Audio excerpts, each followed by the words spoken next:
Welcome to the nation's diplomatic dispatch, your window into diplomacy and international affairs. I'm GERARD RATNAM. Today we explore Malaysia and Italy, or its partnership. And joining us is His Excellency RAFFAELE LANGELLA, Ambassador of Italy to Malaysia, to share his insights on the growing ties between our two nations and the opportunities that lie ahead. Your Excellency, thank you so much for taking time off to be with us, and also welcome to Malaysia. Thanks a lot, and thank you for inviting me. I mean, for me, it's a great opportunity. I'd like to begin here to start with maybe if you could share your perspective on the current state of diplomatic relations between Malaysia and Italy, and how these ties have sort of evolved over the years. And to add to that, what is your vision for the next decade of this partnership? So there's two questions there, and I'm guessing what we want to do first is look at how these ties have evolved over the years. Yeah. You know, there is a long-standing tradition of very good relationships between our two countries, but in my opinion, in the last year or so, the pace of our relationships has been accelerating quite a lot. Our two prime ministers met in Rome in the first week of July. I mean, it was a very historical moment. The last visit of a Malaysian prime minister to Rome had happened 36 years before. And I must confess that Italian prime ministers are not coming to Malaysia since quite a long time. So it's been a very fruitful and precious occasion for us to reboost our relationships, which have always been very good, but they could not rely on a systematic and regular political dialogue. Now things have changed, and we are ready to start a new page in our bilateral relationships. Mm-hmm. Now, having said that, you've been with Trade, EU Affairs, the PM's advisor, WTO. You were posted in New Delhi, Brussels, Singapore, Brunei, and now here in Malaysia. Now, if you look at the trajectory of where we're going, what's your vision for the next decade of this partnership between Italy and Malaysia after Prime Minister Anwar's visit to Italy?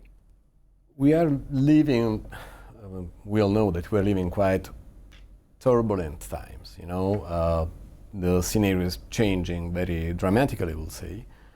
International trade has been largely disrupted in the last 6 years or so. I mean, pandemic from 2020 to 2022.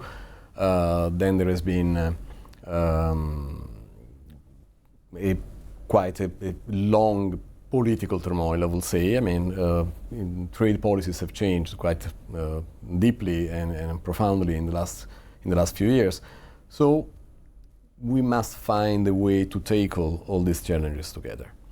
And in the next 10 years, countries like Italy and Malaysia can and will cooperate in order to create strategic partnerships. You know, we are discussing about liberalizing trade.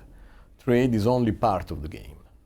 What we have to aim at is creating a strong strategic partnerships, because it's first and foremost a cultural matter. You know, when it comes to economic and financial and trade problems, we have to share a sort of a common ground, first and foremost from the cultural point of view. And we are very close to reach this goal, and that's why the discussions that happened in July between our two governments. Right, you say we're very close to reach this goal. How so? Can you explain a little further?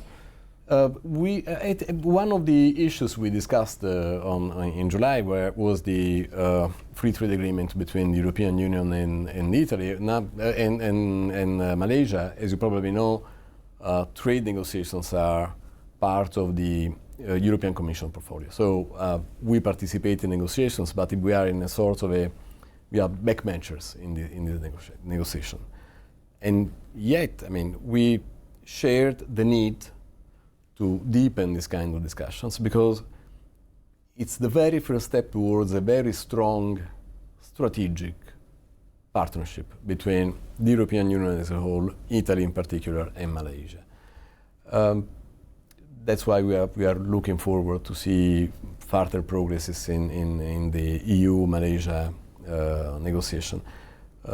I think this will be a sort of a milestone in our bilateral cooperation, and particularly a sort of a antidote to this disruption of global value chains we have been assisting in the last 5 or 6 years.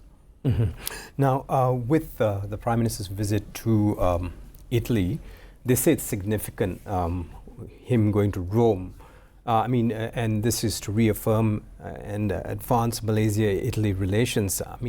So for the normal person who's not been there, we read the news, we learn a little bit about it, but how significant, and I know we talked about it earlier, how significant is it?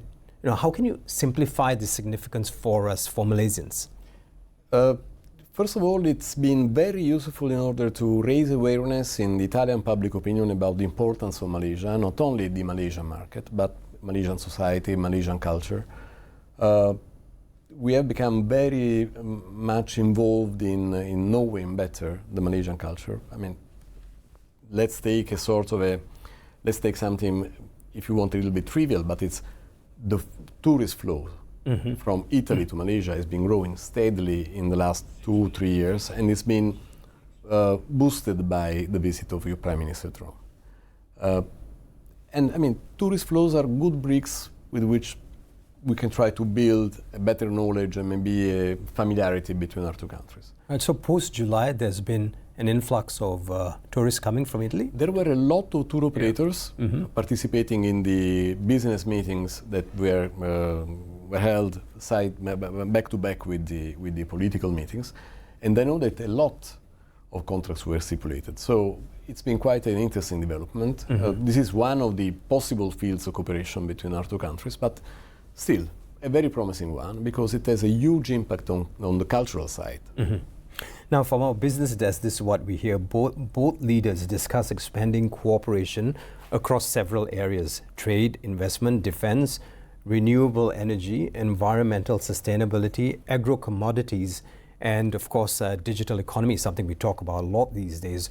Which of these do you see as the most promising growth areas for Malaysia-Italy collaboration, and what are the low-hanging fruits in these areas? Well, unfortunately, these times fruits are never so low-hanging. So, one has to make an effort, but conditions are there. Of course, defense. As you probably know, there are several Italian companies very much implied into the defense sector when it comes to Malaysia. Right. Oil and gas. There has been this momentous agreement between ENI, that is maybe the largest and most prominent. For oil and gas, ENI. Yes, ENI. Of course, information technology. Italy, once again, has a very long-standing tradition in this field, semiconductors in particular. So you've got Leonardo. Is Leonardo here? Leonardo is here, of course. Not only Leonardo. We started this sort of a naval diplomacy. We sent our ships all over the world. They came twice to Malaysia to show the best of Italian technology and Italian production in this field. It's been very useful for us and also for potential Malaysian partners who had the opportunity to see what the Italian industry is able to do. As I said, semiconductors, industrial plants. You have Maire, who is very much active here. Infrastructure. I already met Prismian. They are very much involved in local contracts and tenders. There are avenues of cooperation between our two countries that Italian companies are willing to explore. Now, Malaysia has sought Italy's support in concluding the long-awaited Malaysia-EU FTA, or Free Trade Agreement. At the same time, bilateral trade between the two countries has risen or rose to $3.18 billion US, about 18 billion ringgit in 2024, and is expected to continue growing in 2025. How would you describe the overall trajectory of Malaysia-Italy trade relations, and what role can Italy play at this point in moving this FTA forward? We will be very deeply engaged in promotional activities here with a different approach. We will try to be as innovative as possible because we would like to, once again, work towards the creation of real partnerships. So it's not a matter of possible markets for Italian companies. It's a matter of creating a sort of a proximity between Italian and Malaysian companies. the Italian market is very important potentially for Malaysian companies. They are very much active in a few sectors. They are already there. Most of all, traditional trade routes have been disrupted quite recently. We have to be creative. We have to find new possible destinations for our goods and services. And I mean, Malaysia for Italy and Italy for Malaysia are natural candidates to play this role. That's why I just came to KL, as you probably know.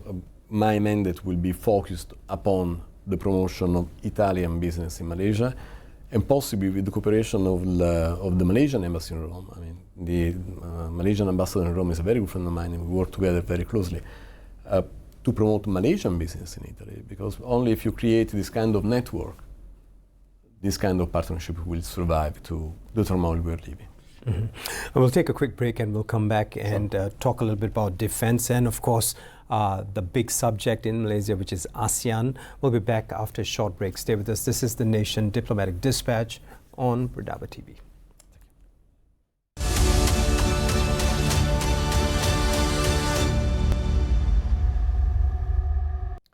Your Excellency, thank you very much for joining us once again. I'd like to move into defense. Now, Prime Minister Anwar Ibrahim's visit to Rome talked about Malaysia announcing plans to acquire maritime patrol aircraft, helicopters, and of course naval vessels from Italy, with defense highlighted as a key area of cooperation. Now, how significant is this development for strengthening bilateral relations? Now, what benefits can Malaysia expect from working with Italy's advanced defense and aerospace industry? Because most of us don't have an idea as to how much this area has moved forward in Italy. So if you can give us a bit of a snapshot as to what it looks like, or how advanced is your defense and aerospace industry, that'll be great for especially people who are within that sector here in Malaysia and also in ASEAN. Well, the sector is quite advanced in Italy for, once again, first and foremost because the approach in Italy has always been different from other countries. I mean, in Italy, between the defense sector, I mean, the defense sector industries and governmental authorities has been always very, very strict. So products are developed, designed and developed, taking already into account what kind of needs the defense system can have in the country. And this kind of approach, which is very flexible, it's very tailored, I will say custom-made, has proven to be extremely effective when it comes to partnership with other countries. I mean, we can design, develop and build systems that are tailored on the partner country's needs. This is particularly true in the naval sector. I mean, we are part of several consortia with other countries, not only European, but also extra-European. But I mean, our specialty maybe is to adapt the best of the available technology to the specific needs of the customer, and this has proven to be quite effective and fruitful from the commercial point of view. Right. So, from the commercial point of view, let's take a look at simple examples. Give us a simple example of what kind of technology can you work on to make it adaptable for Malaysia, or customize it for a country like ours. For instance, in the naval sector, the size of our ships is very much in tune with potential Malaysian needs. I mean, we are not talking about building huge aircraft carriers, but I mean, very, very effective, fast, and very well equipped ships that can be used for patrolling and defending the national territory. I mean, we have been very good in this. I mean, and the kind of offer we can have is very much diversified, both from the technological point of view, from the budgetary point of view, and the sides of the systems that we can offer. Right. I'd like to very quickly move into a very, very interesting topic now within the region, which is ASEAN. Now, we currently hold the chair for ASEAN from Italy's perspective, how do you view Malaysia's leadership of ASEAN so far? And what opportunities do you see for Italy to strengthen its engagement with the region or the rest of the region? And I know that Italy is looking towards Malaysia to fan out into the rest of the region. So what do you see are the strengths with its engagement with Malaysia to kind of open up the markets or your whatever dealings you're doing within Southeast Asia and also ASEAN? Well, the partnership with ASEAN for Italy is of the utmost importance. As you probably know, there are several even non-governmental organizations that are, looking very closely to the developments in the ASEAN system. And for us, Malaysia, of course, is a pivotal actor in this field. It's one of the most prominent members of ASEAN. Of course, the bilateral relationships, in particular the meeting between our two prime ministers, have been also oriented towards reinforcing, strengthening the cooperation with ASEAN. From my personal point of view, which is not only my personal point of view, I must say, ASEAN as well as European Union is maybe the most promising avenue of cooperation in the regional framework. We have been engaged in building the European Union for almost 80 years, and in some moments things have been proceeding quite quickly. In other moments, things have been put in standby. For sure, the best moments of European history have been those in which the integration between member states were proceeding more quickly. Mm-hmm. So, our expectation when it comes to ASEAN is this: that this region can be stabilized and grow in prosperity thanks to these countries, member countries belonging to the international organization. Mm-hmm. Now, at the ASEAN Economic Ministers meeting last week with the EU present as a dialogue partner, EU Commissioner for Trade and Economic Security, he said that Malaysia-EU Free Trade Agreement could finally be concluded by next year. Now, as a key EU member, are you confident both sides can deliver on the timeline and actually move forward and sign the FTA?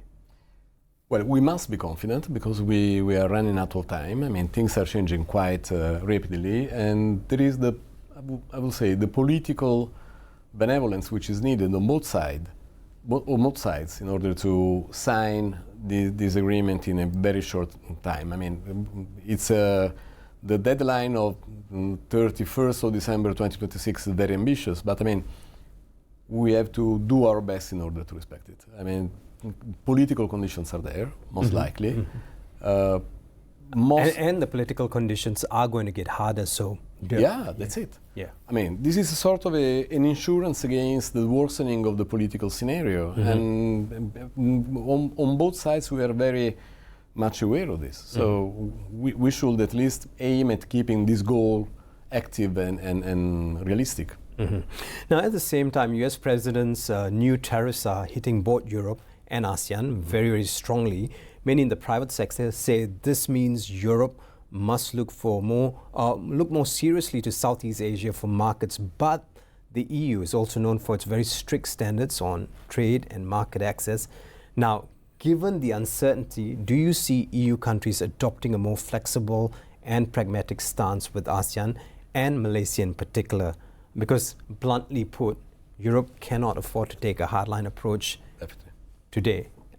It's been very hard for us for the past 10 years. I know. There is a lot at stake. And it's not market access, not only market access at least. It's strengthening the faith in free trade as an engine for development and progress for both sides. So maybe we can have to accept some compromises, some small compromises more, a change of attitude. But as I said, political openness is there, and I think we could seize this opportunity to run faster on this. Right.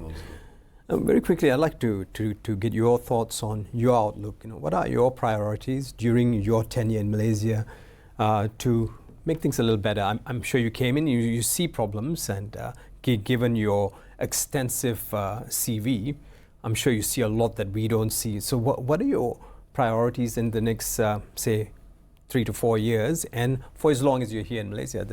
It's a very exciting time. Yes, definitely, and I'm still in honeymoon. I mean, it's impossible for me to find shortcomings in my very short experience in Malaysia. As I said before, Malaysia in particular, but I would say the region as a whole is by far the most vital, vibrant, and promising region in the world. That's why it's on us to try and strengthen this opportunity, because for us it will be crucial to have good relationships with Malaysia in particular, as I said, but with ASEAN as a whole. It's maybe more in our interest than yours. Now, I guess whilst you're here, it's going to be a big year for us. 2026 is Visit Malaysia Year 2026. Now, what role can Italy play? Because Italy is really good in bringing in an influx of tourists to Italy. Well, what can we learn from Italy in enhancing tourist flows between Malaysia and other countries, and also between Malaysia and Italy? There are a few small things that maybe we could work upon. For instance, flights from Italy and Malaysia. I mean, the knowledge of local markets. I must confess that I do not know how the tourist flows from Malaysia to Italy has been going in the last few years. For sure, tourism from Italy to Malaysia has been growing steadily in the last 6 or 5 years. I mean, we are very quickly discovering Malaysia as a destination, as a, I would say, possible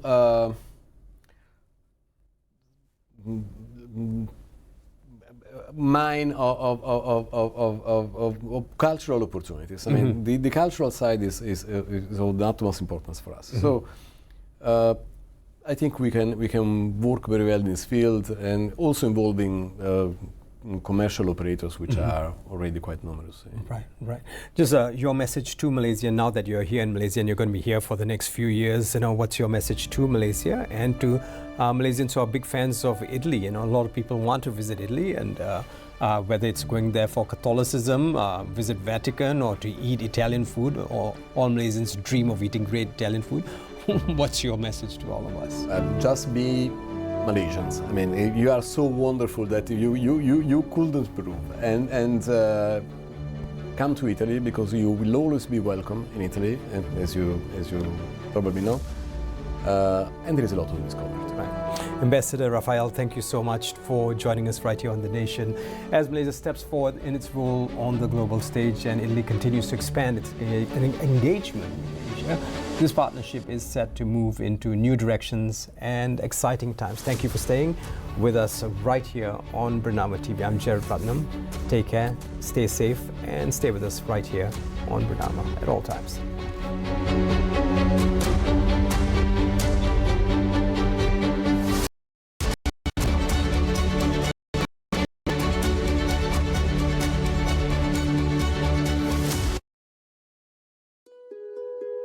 Malaysia, in the heart of Southeast Asia, a place where modern cities stand beside rainforests, where different cultures live together, and every corner is full of color. And now the chair of